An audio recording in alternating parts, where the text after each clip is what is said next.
आज या ठिकाणी ग्रामपंचायतच्या मार्फत आणि शेतकऱ्यांच्या माध्यमातून या ठिकाणी पंचनामा करण्यासाठी कृषी विभागाचे आपले तालुका कृषी अधिकारी भोसले साहेब यांच्या मार्फत, त्याचबरोबर आपले कृषी अधिकारी विरनक साहेब, त्याचप्रमाणे आपले कुडाळ साहेब या ठिकाणी पंचनाम्याची पाहणी करता आली असता प्रामुख्याने जर बोलायचं झालं त्यांच्याबद्दल तर साहेबांचं माझं ज्या दिवशी पाऊस झाला त्याच वेळेस आम्हाला एकमेकांचा आम्ही कॉन्टॅक्ट केलं. साहेबांना म्हणलं असं असं झालंय.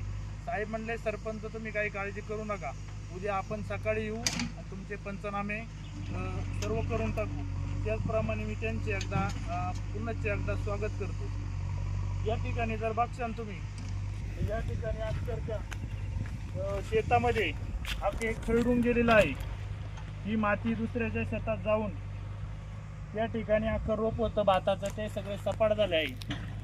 या मागणीला मी प्रामुख्याने या ठिकाणी उपस्थित सर्व ग्रामस्थांच्या वतीने झालेलं नुकसान, त्याचप्रमाणे आमचे अधिकारी विरनक साहेब यांना परत एकदा सांगेल की आम्हाला शासनातर्फे मदत भेटली पाहिजे. आज या ठिकाणी खामगाव ग्रामपंचायतच्या माध्यमातून या ठिकाणी कृषी विभागाचे कर्तव्यनिष्ठ साहेब, आपले विरनक साहेब असतील कृषी अधिकारी, त्याचबरोबर आमचे कुडाळ साहेब असतील, त्याचप्रमाणे या ठिकाणी उपस्थित गावचे पाटील, त्याचबरोबर गोरक्षनाथदा अहेर, त्याचप्रमाणे इथं कैलास नाना अहेर, संगीता नानी अहेर. अतिवृष्टीने जर पाहिलं तर साहेब आमच्या इथं म्हणजे हे डोंगर उताराचं पण भरपूर पाणी खाली येत असतं.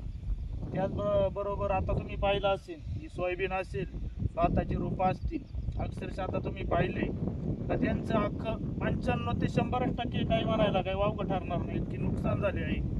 या माध्यमातून मी प्रथमतः हे आपले कुडाळ साहेब आणि विरनक साहेब यांचे परत एकदा हार्दिक आभार मानतो. कारण साहेब एका कॉलवर आपल्यासाठी इथं उपस्थित झाले. त्यांनी ज्या दिवशी पाऊस झाला त्या दिवशीच माझा फोन झाला. साहेब म्हणले तुम्ही काही काळजी करू नका, आपण येऊ दुसऱ्या दिवशी पंचनामे करू. साहेबांचं यामध्ये मोठा वाटा राहिला. त्याचप्रमाणे मला एक सांगावंसं वाटतं, आमची जे शेतकरी सेवा संघटनेचे अध्यक्ष जुन्नर तालुक्याचे सचिनजी थोरवे साहेब यांचं पण आम्हाला नेहमी सहभाग लाभलेला असतो.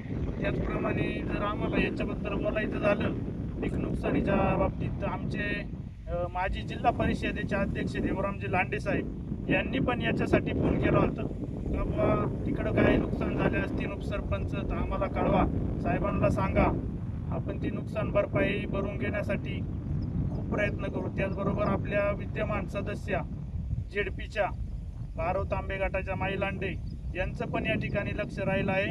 एवढं थांबतो मी आणि आपल्याला सर्वांना शासनातर्फे आपली जी नुकसान झाली त्याच्यासाठी आपल्याला निश्चित काय असेल सरकारचे जे आम्हाला लागणारे जे काही पैसे असतील ते शासनातर्फे मिळावे एवढी मागणी करतो. आणि ग्रामपंचायतच्या वतीने उपसरपंच या नात्याने आलेल्या साहेबांचे परत एकदा स्वागत करतो आणि थांबतो.